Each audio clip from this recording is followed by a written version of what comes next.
Check check check. नमस्कार, मैं हूं मनोज्ञा लोईवाल। स्वागत है आपका ग्राउंड जीरो से अहमदाबाद में, जहां पर हुआ है वो हादसा। और आज इस स्पेशल शो लेकर हम हाजिर हैं कि हटा मलबा तो नीचे क्या मिला। और मेरे साथ है मेरे सहयोगी अंकित त्यागी। मनोज्ञा, आज सारा दिन यहाँ पर ना सिर्फ क्रैश साइट पर बहुत हलचल भरा रहा, लेकिन उसके साथ साथ जहाँ पर मैं इस वक्त खड़ा हूँ सिविल हॉस्पिटल में, यहाँ पर भी जिस तरीके से पिछले 72 घंटे में हमने देखा, पिछले 48 घंटे में हमने देखा कि डीएनए सैंपलिंग शुरू हो गई थी, उसके बाद यहाँ पर भी काफ़ी हलचल दिखाई पड़ी। लेकिन उससे पहले जो पूरे दिन की जो आज की घटनाएं हैं उस पर बात करने से पहले एक एक करके हमारे साथ हमारे सहयोगी भी जुड़ेंगे। हम अपने सहयोगियों से बात करेंगे और आज पूरे दिन की हर एंगल से क्या क्या यहाँ पर आज चीज़ें रही, किस तरीके से चीज़ें बदली, वो सब अपने दर्शकों को अगले आधे घंटे में दिखाएंगे।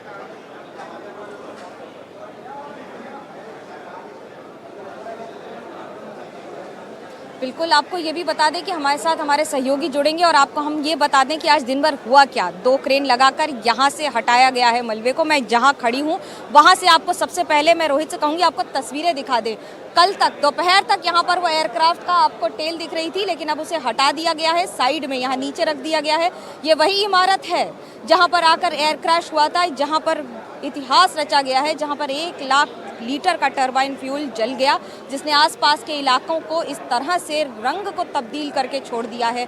बात सिर्फ रंग की नहीं है, बात इस समय ज़िंदगी की है। न जाने कितनी ज़िंदगियों को सीधा असर किया है और उसके साथ साथ कितनी ऐसी ज़िंदगियां इससे जुड़ी हुई हैं आसपास की, जिन्होंने इसके झटके, इसकी तेज़ी और इसकी गर्मी को झेला है। बात सिर्फ तापमान की नहीं है, बात सिर्फ नुकसान की नहीं है। अभी तक 274 लोगों की मौत की पुष्टि हो चुकी है। धीरे धीरे एम्बुलेंस बुलाकर अब इस प्रक्रिया को अंजाम दिया जा रहा है, जहां शवों को और पार्थिव शरीर को भेजा जा रहा है घरों को वापस। ये पूरा कार्य राज्य सरकार की ओर से किया जा रहा है, जहाँ पर दिया गया है एम्बुलेंस की जिम्मेदारी को और एम्बुलेंस में उन पार्थिव शरीरों को अपने परिजनों को। मेरे सहयोगी रविश रंजन शुक्ला की ये रिपोर्ट देखिए। 12 तारीख को जो विमान का हादसा अहमदाबाद में हुआ, उसमें सबसे बड़ी जो भूमिका थी वो एम्बुलेंस 108 नंबर की थी, जो गुजरात की सरकारी एम्बुलेंस सर्विस है। सबसे पहले उस विमान हादसे का एनडीटीवी पर एक्सक्लूसिव सतिंदर सिंह जी हैं, जिन्होंने विमान हादसे की सबसे पहली कॉल एम्बुलेंस की सतिंदर सिंह जी ने जितेंद्र शाही जी को की थी।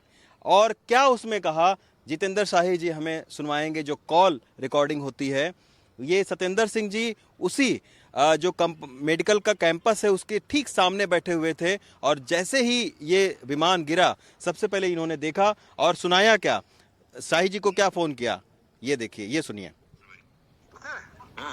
सिविल के पास बहुत सारी आग लगी है। सिविल के पास? हाँ, क्या था, प्लेन क्रैश हुआ, कुछ हुआ पता नहीं। हाँ ओके। वहाँ से टीम को टीएल को बोल के सर फायर ब्रिगेड भेजना जल्दी। हाँ भिजवाता। हाँ। ये 1:41 पर सबसे पहली कॉल 108 नंबर को जाती है। सतिंदर सिंह जी, आपने क्या देखा था उस वक्त 1:41 पर? सर, मेरा ऑफिस 1200 बेड गेट नंबर 8 पे है। हाँ। हम लोग मेरी टीम के साथ में खाना खा रहे थे, तो खाना खाते हुए तो एक साउंड सुनाई दिया, तो हमने बाहर आकर देखा तो पीछे ब्लैक स्मोक निकल रहा था। तो मैं मेरी टीम को इन्फॉर्म किया कि आप जल्दी एम्बुलेंस लेकर वहाँ पहुँचो। मैं दौड़ के वहाँ पहुँचा तो देखा कि वहाँ पे पूरा आग लगी हुई थी। अच्छा। और एक सिक्योरिटी गार्ड वाला पहले पर्सन जो बाहर निकला तो पूरा जला हुआ था आधा। तो अपनी जो एम्बुलेंस वहाँ पहुँची तो उसमें बैठाकर उनको सिविल पहुँचाया। सबसे पहले सतिंदर सिंह जी ने शाही जी को, जितेंद्र शाही जी को फ़ोन किया। जितेंद्र साहब, इनका जब फ़ोन आया, पहला रिस्पॉन्ड क्या हुआ कि आपको लगा कि विमान हादसा है? मैं जो 108 सेंटर का हेड ऑफिस है अहमदाबाद, वो सेंटर में बैठा हुआ था। सडनली इनका कॉल आया 1:41 पे, जो आपने रिकॉर्डिंग सुना कि सर ऐसा कुछ हुआ। तो हमको खुद पहले विश्वास ही नहीं हुआ कि क्या हुआ है। प्लेन क्रैश हुआ है, इन्होंने फिर बताया, हम शायद समझे कि मिलिट्री जोन है, चाहे यहाँ पे कुछ दूसरा कुछ क्रैश ब्रेश हुआ या कोई कुछ चीज़ फटा हो। बाद में मैं दौड़ के भागा, हमारे जो इमरजेंसी रिस्पॉन्स सेंटर का कॉल सेंटर था उसमें तुरंत ही कि भाई कुछ बड़ा हुआ है। हमने एम्बुलेंसेस को डिस्पैच दिया, कंसर्न जो एजेंसीज है फायर उनको सबको इन्फॉर्म कराया। फिर विदिन मिनट्स दूसरे कॉल सब आना शुरू हो गया कि भाई हुआ है ना, कंफर्म हुआ कि भाई पैसेंजर प्लेन फटा है। विदिन मिनट्स हमने 15 से 20 मिनट में दूसरी 20 एम्बुलेंस की व्यवस्था की और पहली 25 एम्बुलेंस रेस्क्यू में लग गई और फायर की गाड़ी आ गई, एनडीआरएफ की टीम 8 से 10 मिनट में सारी टीम दूसरी यहाँ पे आ गई। और हमने जो पहले जो लोकल थे या वहाँ पे जो जिसको चोट बोट लगी या जो हॉस्टल के बच्चे जो भाग के आए स्मोक के कारण, उनको पहले जो 15-20 जन है उनको फटाफट एम्बुलेंस में शिफ्ट करवाया। अच्छा, अब एक और चीज दर्शकों को बताएं कि जो विश्वास, जो 242 पैसेंजरों में से एक शख्स जो बचे, वो विश्वास जी को भी सतिंदर सिंह जी ही लेकर गए थे। सर, वो क्या सीन था? सब जैसे ही मैं सीन पे पहुंचा, वहाँ पे देखा कि एक पर्सन गेट में से बाहर आकर वापस अंदर जाने की ट्राई कोशिश कर रहा था। तो मैंने उसको पकड़ा तो पूछा, तो बोले, उन्होंने बताया कि जो मेरे रिलेशन वाले हैं, फैमिली मेम्बर है, वो प्लेन में जल रहे हैं और मैं प्लेन में से बाहर कूद गया था। तो आपको भरोसा हुआ कि वो ऐसा हुआ? नहीं, ऐसा ट्रस्ट तो नहीं, लेकिन उसके जो हाव भाव थे उससे पता चल रहा था कि शायद ये सच बोल रहा है। लेकिन फिर उसको बाद में उनको हमने एम्बुलेंस में शिफ्ट किया। शिफ्ट करते हुए जो मेरी टीम है, तो उन्होंने वापस उनसे इन्फॉर्म पूछा, तो उन्होंने बताया कि हाँ, मैं गोवा का रहने वाला हूँ, जहाँ से हम लोग लंदन जा रहे थे, जिसके कारण यहाँ पे प्लेन क्रैश हुआ। मैं जो सीट थी मेरी वो इमरजेंसी गेट के पास थी, तो वह जैसे इमरजेंसी गेट टूटा तो मैं वहाँ से बाहर निकल गया। जैसे कि सर, मैं जब ये वीडियो वायरल हुआ, सब सोशल मीडिया पे आने लगे, हमारे पास इंक्वायरी आने लगे कोई बचा है। हमको तो विश्वास नहीं कोई बचा है। हमारी टीम ने भी, क्योंकि हमारे पास कुछ डिटेल थे नहीं, लेकिन इनका नाम रिकॉर्ड करके हम पेशेंट हॉस्पिटल में शिफ्ट करके आए थे। शाम को जब पता चला कि भाई इन जो पैसेंजर का लिस्ट आया उसमें, और हमारी टीम ने जो हैंडल किया कि भाई नाम विश्वास करके है, तब हमको पता चला कि एक्चुअली सर्वाइवर है। फिर भी विश्वास न होने का जो एम्बुलेंस की टीम ने उस पेशेंट को हैंडल किया था, सतिंदर जी और जो एम्बुलेंस की क्रू मेंबर थे, उनसे हमने कंफर्म किया कि आपकी क्या बातचीत हुई। उन्होंने बताया कि जैसे ही पेशेंट को हमने अंदर लिया, विश्वास जी को, वो घबराए हुए थे। फिर उन्होंने ऐसा बोला कि मैं फ्लाइट में से कूद गया, फ्लाइट में से गिर गया, फ्लाइट में। तो हमको लगा शायद कि ये मल्टी स्टोरेज बिल्डिंग है, उस पर गिरा है, फ्लैट पर से कोई कूदा होगा। हमको विश्वास ही नहीं था। फिर उन्होंने बोला कि जैसे कि दीव का रहने वाला हूँ, लंदन जाना है और मेरे फैमिली मेम्बर अंदर है, मैं अंदर से गिरा हूँ। जब शाम को जो पैसेंजर लिस्ट का कंफर्म हुआ, तब हम ऑफिशियली बोल सके कि भाई वो बंदा बचा। बाकी हमको विश्वास नहीं था कि वो बंदा अंदर का ही था। रविश, आप मेरे साथ रविश मेरे सहयोगी जुड़ रहे हैं। रविश लगातार 2 दिन से हमें हर लेटेस्ट अपडेट दे रहे हैं। रविश, इस समय क्या स्थिति है? कितने परिजनों को शव और उनका पार्थिव शरीर दिया जा चुका है एम्बुलेंस के द्वारा? जी बिल्कुल, गुजरात सरकार ने तकरीबन 190 जो एम्बुलेंस है उसको अस्पताल के परिसर में बुला रखा है। और जैसे जैसे जो डीएनए के परीक्षण की रिपोर्ट आ रही है, तुरंत एक मैसेज और फ़ोन जा रहा है परिजनों के पास में। परिजन को पहले अंदर बुलाया जा रहा है, फॉर्मेलिटी पूरी करवा के, और फिर एम्बुलेंस के ज़रिए उनको जहां तक उनको जाना है वहां से भिजवाया जा रहा है। अभी तक जो है ये बताया जा रहा है कि 200 से 300 जो है वो जो परिजन हैं उनको सुपुर्द किया जा चुका है। और तकरीबन जो 9 शव हैं उसकी पहचान जो है वो डीएनए रिपोर्ट के मुताबिक कर ली गई है। यानी जो पहला चरण है उसमें 9 शवों को जो है वो परिजनों को सौंपा जाएगा। तो धीरे धीरे ये जो प्रक्रिया है वो अब चल रही है हॉस्पिटल के अंदर। और तमाम सारे जो परिजन हैं वो बीते 2 दिनों से अस्पताल के परिसर में इंतज़ार कर रहे हैं अपने जो लोग इसमें हताहत हुए हैं उनके शव का। तो ये एक थोड़ी सी उन लोगों के लिए राहत की बात है जो बीते 2 दिनों से लगातार जो है वो अपने परिजनों के शव के लिए इंतजार कर रहे हैं। हालांकि ये दुख और ये दर्द बहुत बड़ा है। और बता रहे हैं कि कम से कम प्रोसेस जो है वो शुरू हो गया है। और जो पीड़ा होती है, जो इतने समय के लिए लोगों को इंतज़ार करना पड़ता है, पहले अपने को खोने का गम और उसके बाद इस इंतज़ार का, ये बहुत ही हृदय विदारक है। लेकिन मैं आपसे, जो आपने अभी स्टोरी एक्सक्लूसिव चलाई थी, मैं उसके बारे में आपसे पूछना चाहता हूँ। ये जो एम्बुलेंस ड्राइवर से आप मिले थे, इन्होंने तो बिल्कुल, आप इनसे बात कर पाए और इनको लेकर इस तरीके के और भी काफ़ी सारे लोगों से आपने बात की जो शुरुआत में एकदम जाकर लोगों को निकाल कर लाए थे अपनी जान की परवाह ना करते हुए। बात करते हुए क्या उस वक्त जो उनके खुद के दिमाग में चल रहा था, किस तरीके से ये पूरी खबर आप हमारे सामने तक ला पाए? जी बिल्कुल, आज जब मैं हॉस्पिटल गया तो अचानक मुझे एक शख्स मिले जो ये सारी घटना दूसरों को बता रहे थे। तो उनसे जब मेरी बात हुई तो बाकायदा उन्होंने मुझे 5 वीडियो दिखाए, जो सीक्वेंस में वो पांचों वीडियो थे जो किसी ने शूट किया था और उनको भेजा था।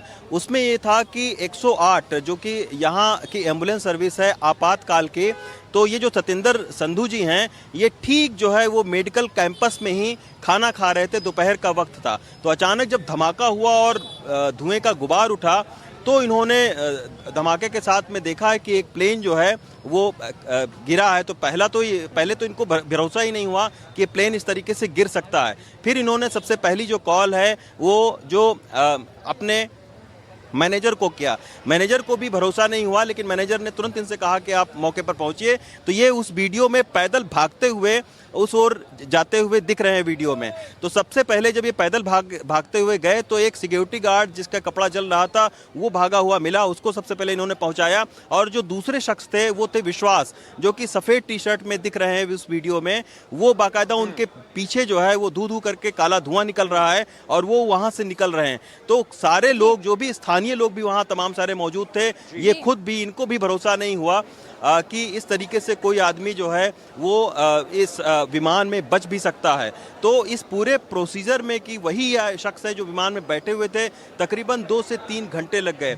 और सबसे बड़ी बात यह है कि कुल मिलाकर 25 जो एम्बुलेंस हैं, इन्होंने ही लोगों को, जो घायलों को और जो मृतक हैं उनको पहुंचाया। इस पूरे प्रक्रिया में 25 एम्बुलेंस और तमाम सारे लोग रहे। एक बड़ी खास बात इन्होंने कही कि जो भारत पाकिस्तान की लड़ाई के वक्त जो मॉक ड्रिल की गई थी उसका बहुत इनको फायदा मिला, क्योंकि उस मॉक ड्रिल में ये बताया गया था इनको कि अगर कोई चीज़ गिरे, धमाका हो, तो किस तरीके से आपको राहत और बचाव का काम शुरू करना है। तो उसके हिसाब से फिर इन्होंने तुरंत राहत और बचाव का काम किया और यही वजह है कि बहुत सारे लोग इसमें जिंदा बच गए। रवीश, मैं आपसे एक चीज़ पूछना चाहती हूँ। महाभारत में सारथी की बहुत बड़ी भूमिका थी। महाभारत का युद्ध बदलने में जितनी बड़ी भूमिका सारथी की थी, क्या हम ये माने कि कलयुग में भी इसी तरह से एम्बुलेंस ड्राइवर्स ने किसी सारथी की भूमिका निभाई है और इतनी मदद की है कई घायलों को अस्पताल पहुँचाने में? जी बिल्कुल मनोज्ञा, क्योंकि आम तौर पर होता यह है कि जब धमाका और इतनी बड़े धुआं उठता है, आग लगती है, तो लोग भागते हैं। लेकिन आप देखिए इस वीडियो में कि सतिंदर संधू बाकायदा उस आग की तरफ जाते हुए दिख रहे हैं।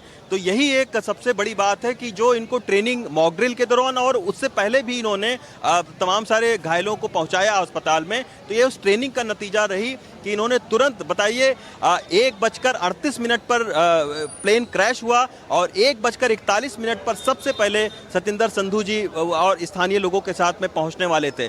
तो निश्चित तौर पर, और ठीक उसके पीछे जहां पर ये गिरा विमान, उसके ठीक पीछे सेना का भी कैंपस था। तो सेना ने भी तुरंत अपनी दीवार को तोड़ा और दीवार को तोड़ने के बाद में सेना के जो कमांडो हैं और एम्बुलेंस के ये सारे जो राहत कर्मी हैं, ये तुरंत उस मौके पर पहुंचे और सबसे पहले रिस्पॉन्ड इन्होंने ही किया घायलों को, तमाम सारे। क्योंकि संधू जी से मेरी बात हो रही थी, उनका ये कहना था कि मेस से तमाम सारे जो घायल बच्चे हैं, किसी का पैर टूटा हुआ था, किसी का हाथ टूटा हुआ था, कोई बहुत ज़्यादा घायल था, उसको तुरंत इन्होंने जो है जो छात्र थे उनको इन्होंने हॉस्पिटल तुरंत पहुंचाया। 30 से ज़्यादा जो घायल हैं, इन लोगों के ही वजह से समय पर ये लोग अस्पताल पहुंचे। बिल्कुल रवीश, बने रहिएगा हमारे साथ। लगातार जो हमारे रिपोर्टर्स हैं और हम लोग कोशिश कर रहे हैं कि आपको उस पूरे हादसे के आज 48 घंटे हो गए और से ज़्यादा का समय जो बीता है उसमें एक एक एंगल आपके सामने ला सकें। आज एक क्रैश साइट पर, यानी कि जहां पर विमान का ये पूरा हादसा हुआ, मेघानी कॉलोनी में, जहां पर ये जो जूनियर डॉक्टर्स का मेस है, जहां पर विमान जाके सबसे पहले टकराया था और उसकी जो टेल है, यानी कि जो उसका बिल्कुल रियर एंड है, जिसको देखकर पिछले कई दिनों से बदकिस्मती से वो इस पूरी स्टोरी का एक सिंबल बन गया था, उसको जो मलबा है उसको आज बहुत सावधानी से आज हटाया गया। कल से यहाँ पर मलबा हटाने का काम चल रहा है और ये सारा जो मलबा है ये इन्वेस्टिगेशन में आगे कि एक्सीडेंट क्यों हुआ और कैसे हुआ उसमें काफ़ी मदद करने वाला है। सरकार ने जहां एक और मल्टीपल कमिटीज का गठन किया है तो वहीं दूसरी ओर इसकी जांच में भी इसकी बड़ी भूमिका होगी। लेकिन ये देखिए, आप ये तस्वीरें देख रहे हैं, ये सीधे किस तरह से एयरक्राफ्ट को उठाया जा रहा है, एयरक्राफ्ट को हटाया जा रहा है और ये एयरक्राफ्ट यहां से पूरी तरह से एक क्रेन से उठाकर इसके टेल को हटाकर उस 3 तल की इमारत से हटाकर, जो कि मेडिकल हॉस्पिटल यहाँ पर हॉस्टल था, और वहां से हटाया जा रहा है इसको।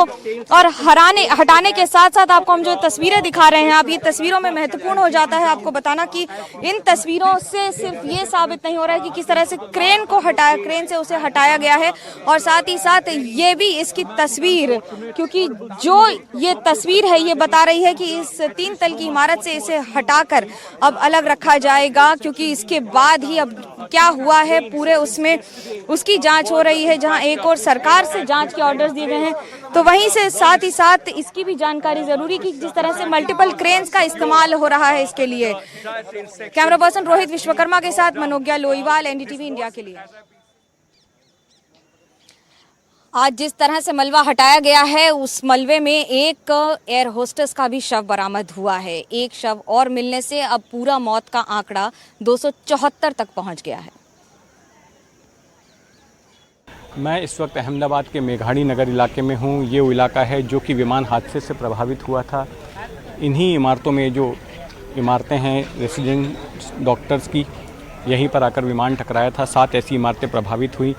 एक बड़ा अपडेट यहाँ से ये है कि अभी भी शव मिल रहे हैं। अब से कुछ देर पहले यहाँ से तेज़ी से एक एम्बुलेंस गई, एक शव डेब्रीज से, जो मलबा यहाँ पर गिरा पड़ा है उस मलबे में से एक शव बरामद हुआ। एनडीएफ के कर्मचारी मलबे को जो क्लियर करने का काम कर रहे हैं। जो टेल है, जहाँ पर विमान की टेल फंसी हुई है, वहाँ के करीब से एक शव उनको बरामद हुआ, जिसे अब से कुछ देर पहले ही सिविल अस्पताल ले जाया गया है।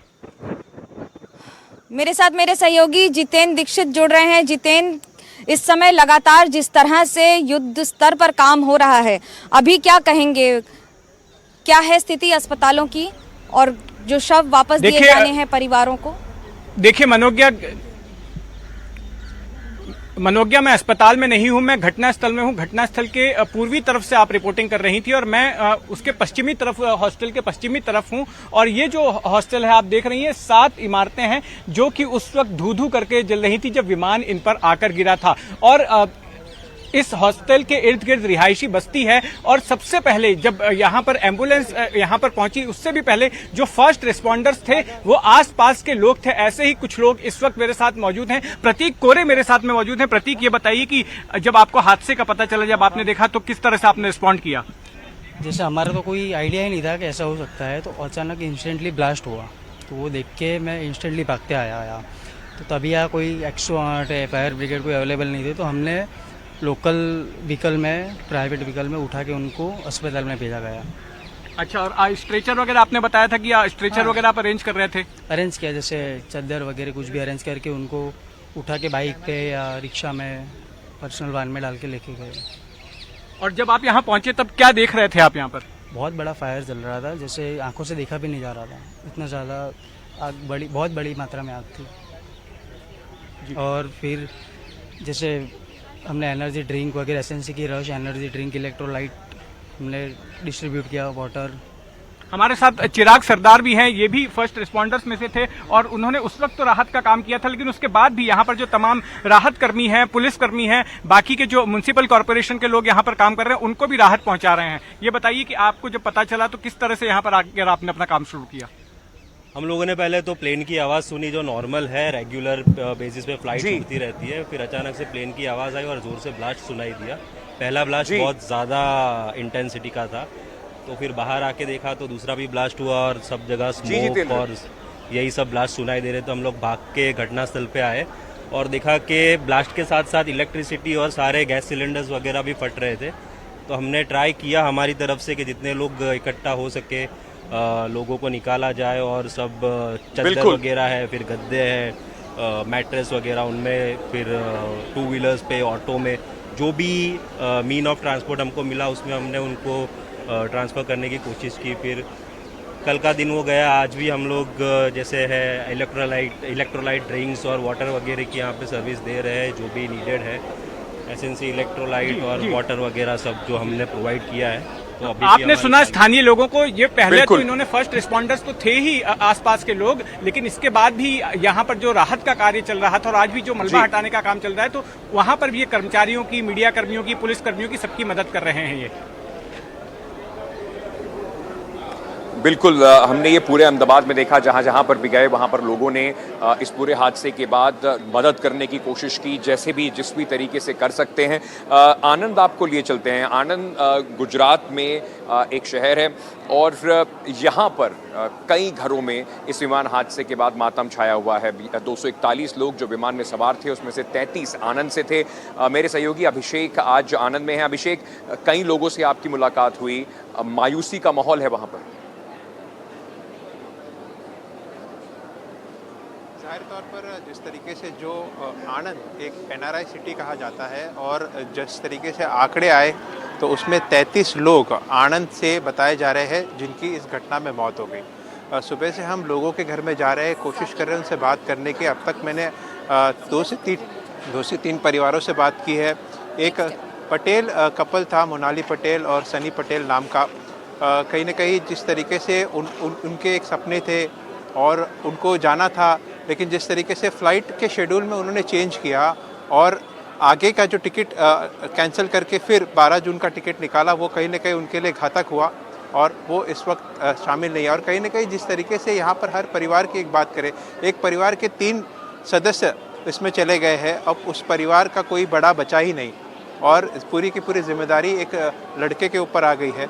और ऐसे लोगों से हम मिल रहे हैं और सभी के पास अपनी कहानियाँ हैं, अपना दर्द है और एक तरीके का मातम पूरा पसरा हुआ है। और एक आस लगाई है कि कब वो घंटी बजेगी, सिविल हॉस्पिटल से एक फ़ोन आएगा कि हाँ, आपके परिजन की पार्थिव आइडेंटिफाई कर लिया गया है, अब आप आइए, एम्बुलेंस की व्यवस्था की गई, उन्हें ले जाइए। तो इस तरीके के एक एक चीज़ यहाँ पर हमने देखी है और लगातार हम कवरेज कर रहे हैं। किसी ने अपनों को खोया है, किसी ने अपने अंकल आंटी को खोया है, किसी ने अपनी माता को खोया है, किसी का परिवार पूरा का पूरा ख़त्म हो गया है। इस तरीके की चीज़ें यहाँ से हमको समझ में आ रही है। जैसे एक परिवार है हलानी परिवार, मतलब बहुत ही समाज सेवी और बड़े नाम माने जाते हैं आनंद के, बदरुद्दीन हलानी, उनकी वाइफ यास्मीन, उनकी भाभी, तीनों के तीनों जन आज इस विमान हादसे में नहीं रह गए। जब उनके भाई से हमने बात की, उनका बेटा, जी अभिषेक, बेटे से बात की, उनकी आंखें नम थी। उन्होंने कहा कि जी अभिषेक, आनंद से आपकी ये रिपोर्ट हमने देखी है। अब मैं जिस स्थल पर हूँ यही वो घटना स्थल है, यही वो दुर्घटना स्थल है। और जैसे हम बात कर रहे हैं, एक और एयरक्राफ्ट यहाँ आसमान से गुजरता हुआ जा रहा है। मेरे साथ ग्रुप कैप्टन मनीष हैं। कई वर्षों तक आपने फ्लाइंग की है, एविएशन की एक्सपर्ट मानूं मैं आपको या फिर एयरफोर्स का एक्सपर्ट मानूं, लेकिन एक बात तो सच है कि इस समय जो हम देख रहे हैं, एक और आसमान में और दूसरी ओर ज़मीन पर, ठीक यहीं पर ये एयरक्राफ्ट पड़ा हुआ है। ब्लैक बॉक्स की कीमत क्या है?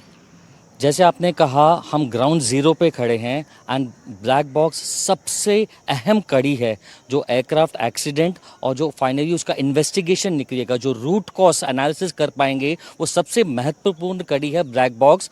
और जनरली ब्लैक बॉक्स को जहाज के पिछले हिस्से में रखा जाता है because that area is expected to be the least damage. जो एक एयरक्राफ्ट एक्सीडेंट होता है उसमें सबसे कम नुकसान होने की वजह से ब्लैक बॉक्स को सबसे पीछे हिस्से में रखा जाता है। और जैसे मैंने कहा, हम ग्राउंड जीरो पे खड़े हैं और हमारे पीछे वो जगह है जहाँ पे एयरक्राफ्ट का टेल पार्ट लैंड हुआ था एंड वहीं से कल शाम को रिकवर किया गया है black box. And black box मैं कहना चाहूँगा, उसका नाम एक्चुअली ब्लैक बॉक्स है, बट वो आयरनिकली ब्लैक नहीं होता। उसका 1950s में एक ऑस्ट्रेलियन साइंटिस्ट डेविड वारन ने इन्वेंट किया था, जब 60s में बहुत मेजर एक्सीडेंट हुए थे। और शुरू में जब उसको इंट्रोड्यूस किया गया, आपको बताना चाहूँगा, many pilots give a resistance. उनको लगा उनके ऊपर जासूसी या स्पाई किया जा रहा है, इसलिए कैमरा लगा रहे हैं। But then later on when they realise कि जब कॉज और एनालिसिस हो ही नहीं पा रहा है, व्हाई एक्सीडेंट्स हैपनिंग, एक्सीडेंट क्यों हो रहे हैं, तो ब्लैक बॉक्स की इंपॉर्टेंस पड़ी। इस मामले में कैसे आपको लगता है कि ये सबसे महत्वपूर्ण कड़ी होगी? बिकॉज हमें जैसे हमें पता है कि जहाज ने टेक ऑफ किया एंड अबाउट 30 सेकंड के बाद ही it started using altitude and मैं एक और चीज़ आपको कहना चाहूँगा इस बारे में कि हम देखिए, जैसे मैंने कहा, बार बार कह रहा हूँ, ग्राउंड जीरो पे खड़े हैं जहाँ पे, और हमारे सामने अभी हमने देखा एक एयरक्राफ्ट कुछ सेकंड पहले हमारे ऊपर से टेक ऑफ हुआ है। We are right in the direction of the take off path and जब एक पायलट टेक ऑफ कर रहा होता है और उसको सडनली कुछ एक्सीडेंट का दिखता है तो सबसे पहला ख्याल एक पायलट के मन में होता है कि अगर जहाज क्रैश लैंड कर रहा है, हम कैसे मैं अवॉइड करूं उस जहाज को किसी रिहायशी एरिया के ऊपर ना क्रैश लैंड करने दूं। बिकॉज जैसे आपने अभी बताया कि कोई 274 people have lost their lives, लेकिन अब इस ग्राउंड जो है अब थोड़ा सा आगे देखेंगे, अगर जहाज थोड़ा सा 100 मीटर आगे गया होता, हमारे सामने वो पीछे सिविल हॉस्पिटल है, it is a 1200 bedded civil hospital and जो 274 है जो हमारे, अगर थोड़ा सा और आगे लैंड किया होता तो हमारा जो नुकसान है 1200 के ऊपर कहीं जा चुका होता। बट पायलट ने जब आसमान से देखा होगा, उनको एक ग्रीन जोन दिखा होगा, तो आखिरी क्षण तक वो पायलट ने कोशिश करी वो ग्रीन स्पॉट। लगता है कि ऊपर से ये जो पेड़ दिखे होंगे ये सबसे बड़ा ट्रिगर होगा। ये बहुत महत्वपूर्ण बात है कि यहाँ आसपास पेड़ देखकर ही इसे लैंड करा दिया। बिल्कुल, हम जैसे मैंने कहा, एक पायलट जब क्रैश कंट्रोल के बाहर हो गया, कंट्रोल के बाहर, लेकिन आखिरी क्षण तक, आखिरी मोमेंट तक पायलट हवा में कोशिश करता है कि मिनिमम डैमेज ग्राउंड पे, कोलैटरल डैमेज हो। तो यही ग्रीन एरिया देके उन्होंने, बिकॉज आज हम बात कर रहे हैं 274, वो 274 1574 हो सकता था अगर जहाज थोड़ा सा और जाके, जहां आज पेशेंट्स को ट्रीट किया जा रहा है सिविल हॉस्पिटल में, उस सिविल हॉस्पिटल के ऊपर होगा, तो बहुत ज़्यादा हम अनुमान भी नहीं लगा सकते। तो इसीलिए वाइटल है ब्लैक बॉक्स का मिलना, बिकॉज ब्लैक बॉक्स जो होता है उसके 4 हिस्से होते हैं। एक उसमें एक होता है वाटर बीकन, अगर अंडर सी क्रैश हो जाए तो लोकेटर होता है, उसके ऊपर सबसे इंपॉर्टेंट ब्लैक बॉक्स का हिस्सा होता है मेमोरी यूनिट, और जो ब्लैक बॉक्स काफ़ी मजबूत ग्रेड, हाई ग्रेड स्टील की नहीं है ना। बात इस समय इस बात की है कि किस तरह से अब पता लगेगा कि आखिरकार हुआ क्या, क्योंकि 3 बार मे डे बोलने के बाद सब कुछ सूर्य की तरह अस्त हो गया। फिलहाल रुक रहे हैं एक ब्रेक के लिए। मेरे साथ इस शो में फिलहाल इतना ही। खबरों का सिलसिला NDTV इंडिया पर जारी है।